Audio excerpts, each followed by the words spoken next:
예, 불행에 항복하지 말라라는 제목으로 하나님 말씀 증거하도록 하겠습니다. 두 번째 뭉칩니다. 10장부터 24장까지 1장부터 9장까지는 예수님이 지혜다 그런 얘기고, 그 다음에 지혜로 사는 삶, 그 두 번째 뭉치는 예수로 사는 삶, 그런 겁니다. 첫 번째는 7절까지인데 유순한 대답의 힘입니다. 말은 촉매가 됩니다. 나쁜 것을 더 나쁘게 만들 수도 있고요, 좋은 것을 더 좋게 만들 수도 있고. 그러니까 어리석은 사람은요, 나쁜 것을 막 증폭시키는 사람이고, 좋은 사람은 나쁜 것을 약화시키는 그런 정촉매, 부촉매 역할을 감당하게 된다는 것입니다.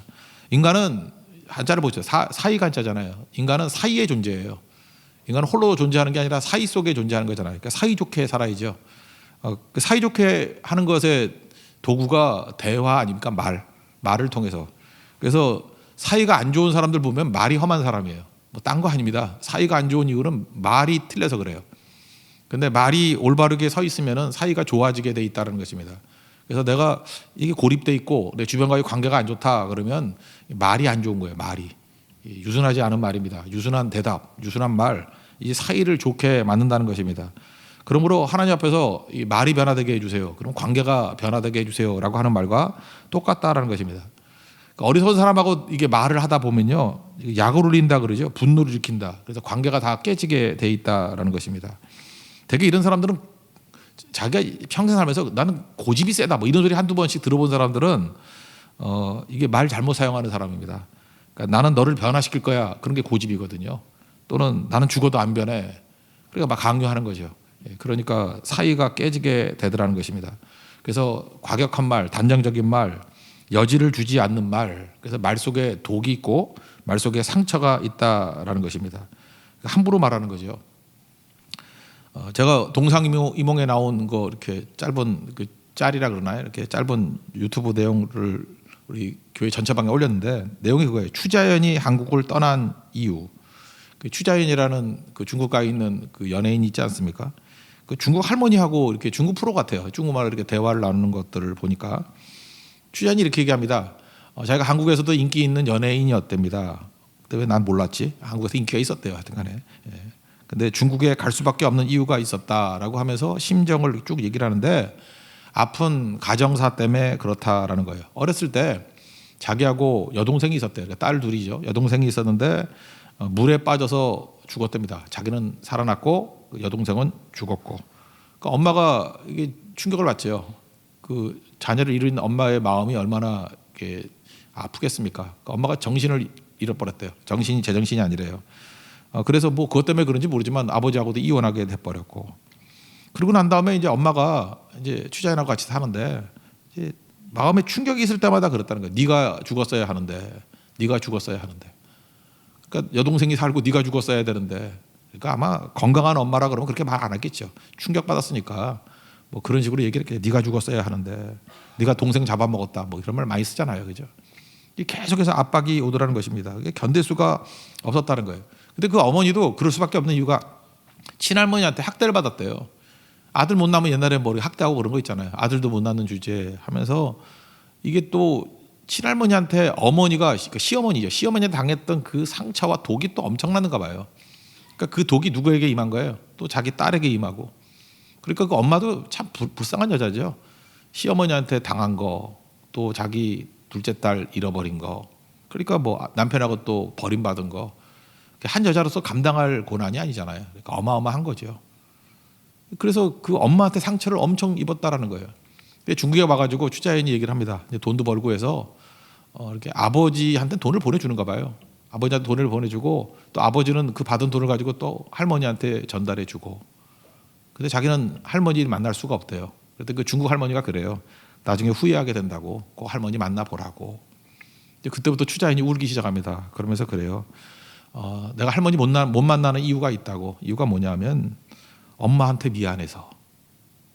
그러니까 엄마가 이 할머니한테 대한 그 상처가 너무너무 큰 거예요. 그러니까 지금 추자연은 엄마를 미워하는 거죠. 근데 미움이 아니죠. 엄마를 진짜 사랑하고 있는 거예요. 상처도 받았지만 엄마를 사랑하는 거예요. 애증이 막 교체되는 거 아니에요. 내가 할머니를 만나면 엄마한테 너무너무 미안해서 만날 수가 없다고. 모순이죠. 이런 일들이 왜 벌어지는 겁니까? 가정 안에 마귀가 이렇게 파괴시키는 것들을 주는 거라고요.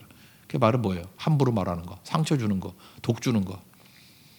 유전이라는 게 뭐 딴 게 유전이지 아십니까? 이런 게 유전이 되는 거예요. 그죠? 윗대부터 밑으로 계속 내려와 가지고 이제 거기서 끝나 버려야 되겠죠. 그러니까 마귀가 우리에게 주는 걸림돌이 있다는 거예요. 말로 인한 걸림돌. 그래서 우리를 넘어뜨리게 된다는 것입니다. 혹시라도 여러분 생각해 보세요. 내가 너무 힘들어서 이 말하지 않으면 견딜 수가 없어. 그리고 함부로 말했던 것이 우리 자녀들에게 엄청 상처가 되고요. 거기서 끝나지 않습니다. 대를 이어 내려가는 거예요. 상처받은 사람이 또 상처를 주고 독에 중독된 사람이 또 독한 말 품기 시작하고 우리 크리스찬들은 물론 이제 이해를 해야 되겠죠. 저렇게 상처를 주는 말, 독한 말을 하는 사람 보면 얼마나 힘들면 저러겠나라고 하면서 큰 마음 가지고 품어야 되겠지만 대부분은 이제 그렇지 못하지 않습니까? 그러니까 이게 이어간다라는 거예요. 이거 끊어버릴 줄 알아야 된다라는 것입니다. 우리 1, 2, 3절 한번 읽겠습니다. 시작. 유순한 대답은 분노를 쉬게 하여도 과격한 말은 노를 격동하느니라. 지혜 있는 자의 혀는 지식을 선히 베풀고 미련한 자의 입은 미련한 것을 쏟느니라. 여호와의 눈은 어디서든지 악인과 선의를 감찰하시느니라. 이 4절에 보면 온순한 혀 이런 단어가 나오죠. 온순한 혀. 이거 원문을 보니까 라파예요. 라파. 그러니까 어떤 혀냐면은 치료하는, 여호와 라파 그러면 치료하는 하나님이잖아요. 그러니까 라파의 혀예요. 그러니까 치료하는 혀라고요. 온순한 혀는 사람을 치료합니다. 치료하는 혀예요.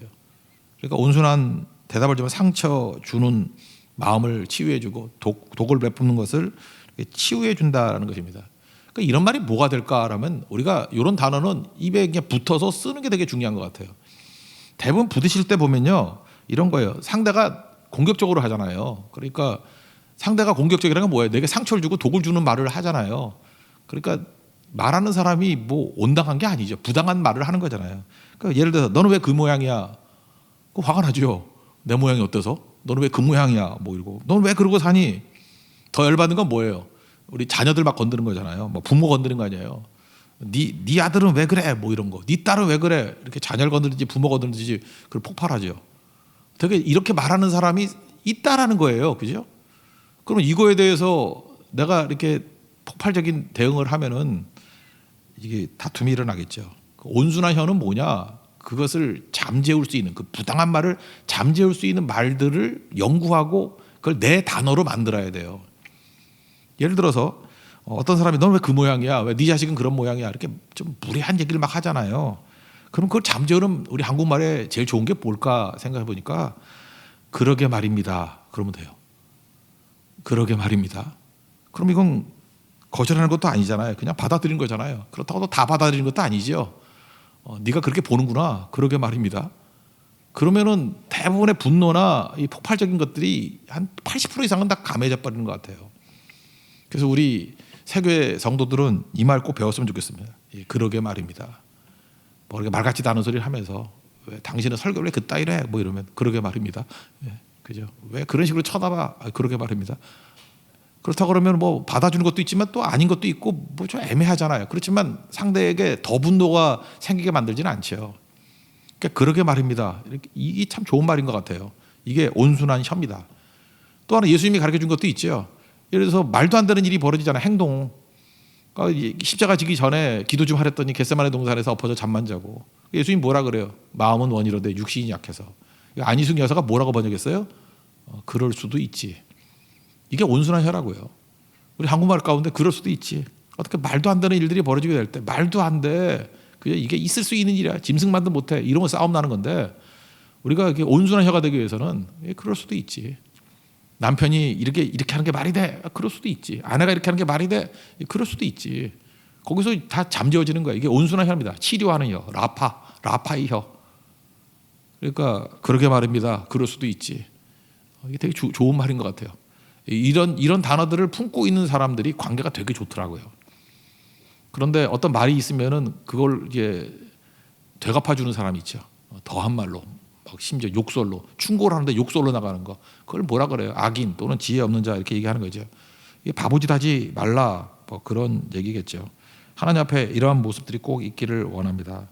그리고 또 하나 그 6절 같은 데 보니까 뭐가 나오냐면 의인의 집에는 많은 보물이 있다. 보물이 뭐겠어요? 이게 밝음이에요. 밝음과 명랑함, 뭐 신앙적 확신이 있는 거 이런 거예요. 그런 사람은요 도둑이 들어와서 도둑질 못하죠. 아니 뭐 물건이 훔쳐갈 수 있겠지만 그 신앙적인 명랑함 이런 걸 어떻게 훔쳐갈 수 있어요? 못 훔쳐가죠. 경쟁으로 빼앗을 수도 있는 것도 아니죠. 항상 밝고 명랑한 거. 제가 그 항상 그 대만 선교 갈 때 이제 통역 많이 해줬던 황태진 집사 있습니다. 황태진 집사한테 그래요. 맨날 너 장가 하나는 잘 갔다. 왜냐 그 와이프가 항상 밝아요. 항상 긍정적이고 그리고 어려운 문제도 꽤 있었거든요. 그때 이렇게 징징대지 않고 제가 볼 때 그래요. 그 도둑이 와도 뺏어갈 수가 없어요. 그 긍정적인가 밝음과 신앙적인 확신 이런 거. 그죠? 그러니까 우리 형제들 대역이 잘 들어요. 그 이렇게 얼굴 예쁘고 몸매 뭐 이런 거 시간 가면 다 수렴해요. 다 뚱뚱해지고 뱃살 나오고 다 늙고 그거 얼마 안 가요. 얼마 안 가. 근데 그 내면의 신앙적인 밝음, 그죠? 긍정적인 거 이런 거는 이게 복의 복, 보물의 보물, 가정의 보물을 가지고 있다는 것입니다. 이게 바로 뭐예요? 한마디로 해서 온순한 혀예요. 그러니까 살아나죠. 제가 이 황 집사 보니까 어려운 문제들도 많이 있고 하는데 물론 하나님의 도우심으로 일어나는 것도 있지만 가정에 들어가니까 치유가 돼요. 참 무서운 거죠. 어려움 당하면 이게 뭐 바가지 긁는다 그러잖아요.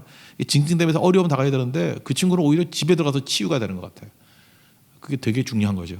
일어서게 된다는 것입니다. 형제든 자매든 하나님 앞에서 온순한 혀, 치료하는 혀, 생명나무라 그러잖아요. 그걸 살릴 수 있는 하나님의 거룩한 종 되기를 바랍니다. 4절부터 7절까지 읽겠습니다. 시작. 온순한 혀는 곧 생명나무이지만 패역하는 이는 마음을 상하게 하느니라. 아비의 훈계를 업신여기는 자는 미련한 자요 경계를 받는 자는 슬기를 얻을 자니라. 의인의 집에는 많은 보물이 있어도 악인의 소득은 고통이 되느니라. 지혜로운 자의 입술은 지식을 전파해도 미련한 자의 마음은 정함이 없느니라. 그다음에 두 번째는 하나님의 빛이 들어온 마음이에요. 이제 말이죠. 두 번째는 마음이 중요한데 하나님의 빛이 날마다 들어와야 된다는 것입니다. 8절부터 17절까지 내용인데 말은 어디서 나오죠? 우리 속에서 나오잖아요. 속에서. 그러니까 속에 있는 게 나오는 거 아니에요. 그러기 위해서는 마음이 변화가 돼야 마음에 예수님의 빛이 들어가야 말도 제대로 되겠죠. 그러니까 마음이 중요하다. 마음이. 우리 잠언 4장 23절 맨날 외우는 말씀 아니에요. 지킬 만한 것 중에 내 마음 지키라. 생명의 근원이 이에서 남이니라. 마음 지키는 게 뭐예요? 내 마음의 조정실에 예수님을 두는 거. 그러니까 마음 지키는 거죠. 그러니까 내 안에 예수님의 빛이 들어와 있는 거예요. 예수님이 주인이 되어 있는 거예요. 어둠을 다 물리쳐 버리는 거예요. 그러면 이기게 되겠죠.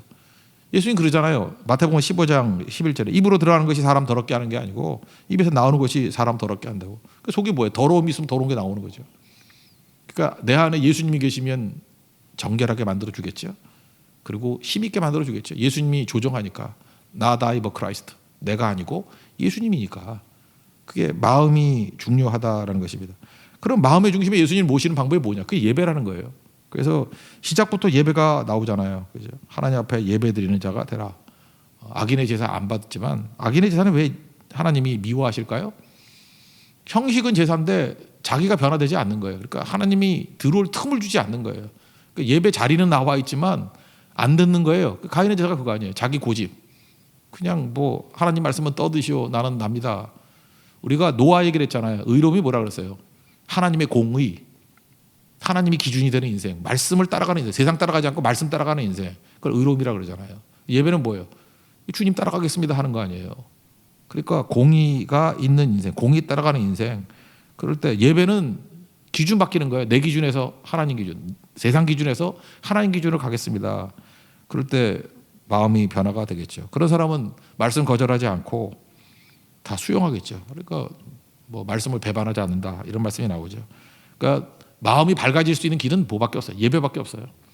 오늘 새벽 예배는 뭐예요? 여러분 마음에 예수의 빛이 임하는 시간이에요. 여러분 믿습니까? 그래서 어둠이 다 사라지고 예수님이 조종칸 잡는 인생이라고. 그러니까 승리하겠죠. 동행의 힘으로 승리하겠죠.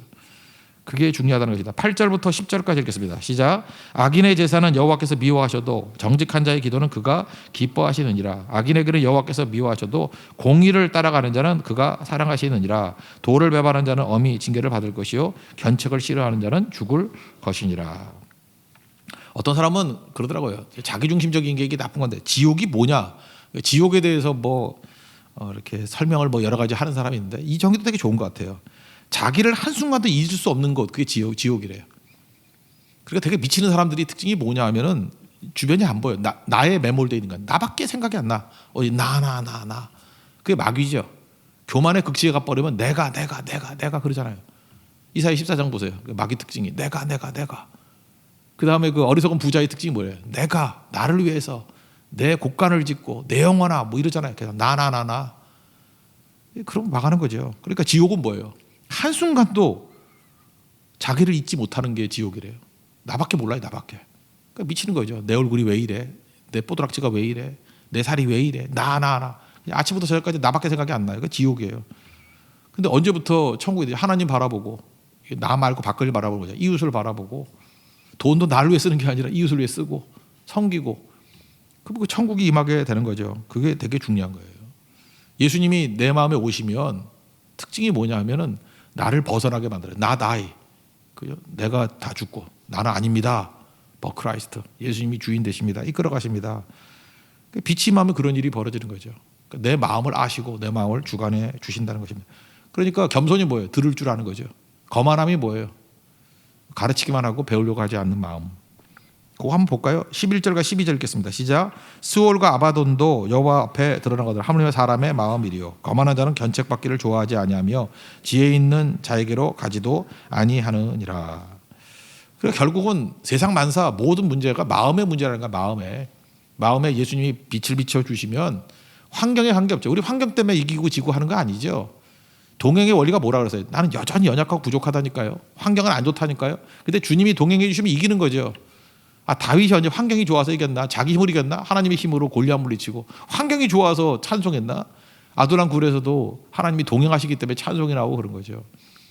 찬송가 438장 나오잖아요. 3절에 높은 산이 거친 들이 초막이나 궁궐이나 환경에 한거 없다는 거죠. 내 주 예수 모신 것이 그것이나 하늘나라. 후렴은 뭐라고 되어 있어요? 주 예수와 동행하니 그것이나 하늘나라. 동행이죠, 동행. 이걸 말하고 있습니다. 주님과 동행한다 그러면 마음이 강건해지면요 환경에 관계없이 언제나 승리할 수 있다. 이런 사람의 특징이 뭘까요? 얼굴이 빛나요. 얼굴이 빛난다고 화장한다고 되는 게 아니에요. 화장 진하게 해버려 봐야 죽은 얼굴 있잖아. 그래서 삐에로 같은 얼굴. 그게 화장 잘 됐다 그래? 죽은 얼굴이지. 근데 화장이 먹기 시작하고 얼굴 보면은 이게 밝은 빛이 나요. 그죠? 근데 근심이 있으면은 심령이 상하게 되는 거죠. 그리고 항상 잔치하는 마음이에요. 그 사람 만나면 기분이 좋아. 잔치하는 것 같아. 그리고 가산이 적어도 하나님 경외하는 거. 하나님 빛이 비춰주면 그게 훨씬 더 복이라 그랬죠. 맞으면 뭐라 그래요? 채소 먹고 살아가는 것이 고기 먹고 미워하는 것보다 낫다. 배고파서 그러지 고기도 나은 것 같아. 하여튼 간에 그래요. 예. 고기도 먹고 채소도 먹고. 이게 오늘 은혜가 안 되지 왜 이렇게. 13절부터 17절까지 읽겠습니다. 시작. 마음의 즐거움은 얼굴을 빛나게 하여도 마음의 근심은 심령을 상하게 하느니라. 명철한 자의 마음은 지식을 요구하고 미련한 자의 입은 미련한 것을 즐기느니라. 고난받는 자는 그날이 다 험악하나 마음이 즐거운 자는 항상 잔치하느니라. 가산이 적어도 여호와를 경외하는 것이 크게 부하고 번뇌하는 것보다 나으니라. 채소를 먹으며 서로 사랑하는 것이 살진 소를 먹으며 서로 미워하는 것보다 나으니라. 그러니까 우리가 뭘 해야 돼요? 자꾸만 우리 마음 가운데 어둠이 있는 걸 놔두지 마세요. 마귀가 우리에게 걸림돌 주는 걸 놔두지 말라고요. 빛을 받아들이십시오. 불행을 용납하지 말라고요. 불행에 항복하지 마십시오. 뭘 불행에 불행하긴. 주의 빛이 임하면 밝아지는 거고, 그죠? 그 다음에 하나님과 연결되면 언제나 생명이 임하게 되는 거죠. 절대 불행에 항복하지 마십시오. 주와 연결되면 역전되죠. 다 뒤집어지고 승리하게 되는 거죠. 그 길로 걸어가는 하나님의 종 되기를 바랍니다. 그래서 결국은 예수로 사는 삶이 뭐예요? 유순한 대답, 말, 그리고 뭐예요? 빛이 많은 마음. 이게 중요한 거죠. 다 되는 얘기인데 마지막에는 이거 선택한 결과가 어떻게 되는지 비교하는 얘기가 18절부터 쭉 나옵니다. 이제 한 번 더 다루는 게 이제 말과 마음에서 이제 나오는 결과들이 막 폭발하니까 분노죠, 분노. 분노를 선택하면 다툼이 일어난다는 거예요. 그러니까 분노해 보세요. 그럼 다툼이 막 일어나는 거죠. 여러분 한번 생각해 보세요. 누구하고 동행하기 힘들어요? 어디 선교 같은 거 갈 때도 보면 방같이 쓰기 싫어하는 사람들 있고 우리가 같은 팀 되기 싫어하고 그런 사람들 보면은 딴 게 아니에요. 못생겨서 같이 있기 싫어요. 그런 사람 못 봤어. 동성끼리인데 못생기면 어때요? 오히려 위로가 되지. 그죠? 그건 아니잖아요. 그죠? 근데 뭐가 문제냐 했더니 화를 잘 내는 사람이에요. 화를. 내가 조금 잘못 건들면 화를 내가지고 힘들대. 왜냐하면 우리가 누구를 배척하거나 그런 거 아니잖아요. 근데 사람이 실수하거나 그럴 수 있잖아요. 이렇게 일주일 같이 보내다 보면. 근데 자꾸 화를 낸대. 그러니까 나는 감당할 수 없어요. 그런 거죠. 사이 좋겠는데 사이가 잠깐만 깨지게 된다는 것입니다. 그러니까 이 화가 나는 사람은 표현 안 하는 사람도 있어요. 표현 안 하면 화병이 돼버리는 거고. 그죠? 그다음에 표현을 하면 폭력이 되는 거죠. 언어 폭력. 그 둘 중에 하나야. 그래서 이 사람이 예를 들어서 말씀을 듣고 은혜를 받았어. 그래서 표현을 안 해. 그리고 화병이 생겨가지고 한의원 다녀. 화병 코너. 그리고 폭발해. 그러면 사이가 안 좋아져. 그러니까 이게 처리를 해야죠. 그러니까 이거 어떻게 처리할 것인가. 이거 분노에 대한 처리. 이게 되게 중요한 건데요. 분노는 외부에서 오는 게 아니라 그랬죠. 내 안에 있는 거예요. 내 안에 어둠이 있는 거예요. 우리 추자현 같이 내 속에 상처가 있는 거예요. 내 속에 독이 있는 거예요. 내재된 분노라고요. 내재된 속에 있는 분노라고요. 그럼 이거 어떻게 처리해야 될 것인가 생각해 보니까 객관화시키기 이게 중요한 것 같아요. 객관화시키기.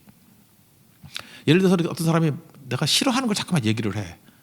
그리고 내 상처가 있잖아요. 그 자꾸만 건드려. 나 그거 얘기하면 나 못 참고 막 그러는데 이 사람은 모르고 그러는 것 같아요. 자꾸만 얘기를 하면 이렇게 침착하게 말하는 게 필요한 것 같아요. 네가 그렇게 얘기하니까 내가 화가 나 지금. 화를 안 내면서 말은 그래요. 화 내면서 말하면 안 되고 차분하게 내가 지금 화가 나 이렇게 얘기를 하라고요. 근데 그게 네 잘못은 아니고 내 속에 화가 있는 것 같아. 그래서 네 문제가 아니라 내 문제야. 근데 네가 자꾸만 그 내 속에 있는 것들을 이렇게 건들면은 나는 너무 힘들고 견딜 수가 없어. 라고만 얘기를 해도요. 화가 반은 풀려요. 막 불이 막 끓고 있잖아요. 근데 뚜껑만 열어도 끓는 물이 가라앉는 거와 마찬가지로. 그게 객관화예요. 내 속에 있는 것들을 이게 화가 나를 주장해가지고 내 조정석에 분노가 나를 조종하게 만들지 아니하고 이걸 꺼내가지고 객관화시키는 게 이렇게 쭉 앞에 내놓는 거예요. 내 속에 이 화가 있어. 표현하는 순간에 다 사라져요. 근데 그거보다 더 좋은 방법은 뭐냐 하면 기도죠. 하나님 앞에 토로하는 거예요. 아마 다윗도 화가 많이 났던 것 같아요. 그죠? 화날 일이 뭐 한두 개겠어요. 말도 안 되는 일이 막 벌어지니까. 근데 하나님 앞에 이렇게 기도를 통해서 저주시라 그러죠. 이렇게 저주기도 다 토해내는 거예요. 실제로 다윗이 그러고 살진 않았어요. 기도할 때 하나님 앞에 쏟아놓는 거예요. 쏟아놓으니까 객관화돼 버리죠. 그러니까 하나님이 만져주시고 치유해 주시고 회복이 되더라는 것입니다. 이거 해야 돼요. 근데 이거 안 하는 이유가 뭐죠? 이게 귀찮잖아. 그죠? 이렇게 폭발해 버리는 게 빠르잖아. 화나면 화 내버리는 게 빠르잖아요. 그래서 화하고 연결되는 게 게으름이에요. 하나님 앞에 이렇게 말하는 과정을 생략해 버리고 하나님 앞에 기도하는 걸 생략해 버리고 그냥 폭발해 버리는 거예요. 게으름은 핑계 대는 거죠. 남 탓. 쟤 때문에 그런 거야. 내 속에 화가 있는 게 아니라 쟤가 나 건든 거야. 남 탓하고. 그리고 아무것도 안 하려고 그래요. 그죠? 그래서 핑계를 댄다고. 밖에 가시울타리가 있다. 이래서 내가 화를 내는 거야. 이러니 내가 어떻게 견딜 수가 있겠어? 라고 해서 핑계 대는 거. 그러면 아무것도 아닌 거죠. 여기 또 20절 같은 데 보면 아비를 즐겁게 하고 뭐 어미를 없이 여긴다. 아버지 어머니가 나오는 얘기는 뭐냐? 권위의 권위. 권위를 인정하는 태도가 있을 때 이 분노심도 이길 수 있고 모든 것들을 극복할 수 있다라는 것입니다. 이거 한번 읽어보죠. 18절부터 20절까지 읽겠습니다. 시작. 분을 쉽게 내는 자는 다툼을 일으켜도 노하기를 더디하는 자는 시비를 그치게 하느니라. 게으른 자의 길은 가시 울타리 같으나 정직한 자의 길은 대론이라. 지혜로운 아들은 아비를 즐겁게 하여도 미련한 자는 어미를 없인 여기느니라. 그러니까 권위 아래 놓여 있으면 이게 함부로 분노하지 않죠. 그죠? 이런 게 되게 중요하다는 것입니다. 그리고 또 하나는 뭐냐면 아까도 얘기했잖아요. 사이라고. 인간은 사이의 존재라고. 우리 잠언의 3대 주제가 있잖아요. 개인은 뭐예요? 개인의 정직. 거기도 머무르면 안 되고 페어한 거에 머무르면 안 되고 그다음에 공동체의 정의. 공동체로 나가야 된다는 것입니다. 그래서 내 모든 자산들이 내게 모든 받은 은혜들이 공동체의 유익이 되게 만드는 거예요. 그게 공동체의 정의라고요. 기준은 뭐예요? 하나님의 정의. 하나님의 기준을 가지고 개인적으로는 정직해지는 거고 공동체는 정의를 이루는 거예요. 그러니까 공동체 자산을 이루기 위해서 필요한 게 뭐죠? 공공자산이에요. 의논이 가능해야죠. 그래서 의논하면 의논이 없으면 경영이 무너진대요. 근데 지략이 많으면 산다는 거고. 관계 속에서 중요한 게 뭐죠? 바른 말만 하는 게 아니라 때에 맞는 말이에요. 때에 맞는 말을 못했던 사람이 누굴까? 욥의 친구들. 욥의 친구들이 했던 얘기 중에 틀린 말은 별로 없는 것 같아요. 내가 아무리 봐도 한 90%는 다 맞는 얘기예요. 근데 그게 욥을 열받게 만든 이유가 뭐죠? 때에 안 맞는 말이야. 때에 맞는 말. 타이밍을 지정해 주는 분이 누구예요? 내 안에 예수님이 나다이버 크라이스트. 예수님이 조정자가 되셔서 옳은 말도 할 때가 있고 안 할 때가 있어요. 상대의 상태를 봐가지고 지금 할 때와 나중에 할 때. 이게 다르죠. 그죠? 어느 타이밍에 하느냐에 따라서 이게 얘기가 달라지게 된다는 것입니다. 지혜롭게 사십시오. 22절부터 24절까지 읽겠습니다. 시작. 의논이 없으면 경영이 무너지고 지략이 많으면 경영이 성기바르니라. 사람은 그 입의 대답으로 말미암아 기쁨을 얻나니 때에 맞는 말이 얼마나 아름다운 거. 지혜로운 자는 위를 향한 생명길로 말미암으로 그 아래에 있는 수호를 떠나게 되느니라. 여기 사업하거나 뭐 직장에 계신 분들 한 주간 동안에도 여러분들 하나님께서 지혜로운 말을 통해서 이게 분노 조절과 상대를 받아들임을 통해 가지고 여러분 영역이 확장되기를 원합니다. 그래서 더 많이 넓어지는 거예요. 넓어지고 이상하게 사람들이 내게 와서 얘기하려고 그러고 위로받기 때문에 그래요. 그리고 나하고 같이 있기를 원하고 밝기 때문에 그래요. 명랑하기 때문에 그래요. 힘을 얻기 때문에 그래요. 그러면 시간이 가면 갈수록 더 넓어지는 인생을 살겠죠. 겸손해야 됩니다. 다 겸손하고 주밖에 없습니다. Not I but Christ. 그리고 배우기를 중단하지 않으면 하나님께서 큰 은혜 주신다는 것입니다. 마지막 결론 읽고 마치겠습니다. 31절부터 33절입니다. 시작. 생명의 경계를 듣는 귀는 지혜로운 가운데 있느니라. 훈계받기를 싫어하는 자는 자기 영혼을 경히 여김이라. 견책을 달게 받는 자는 지식을 얻느니라. 여호와를 경외하는 것은 지혜의 훈계라. 겸손은 존귀의 길잡이니라. 이 말씀이 제 마음에 와닿더라고요. 겸손은 존귀의 길잡이니라. 존귀하게 되기를 원하십니까? 그러면 겸손. 나다이 자기를 부인하고 오직 예수님 붙들고 나아가게 될 때 종기의 길잡이가 될 것입니다. 자리에서 일어나겠습니다. 우리 믿음과 삶 찬양하겠습니다.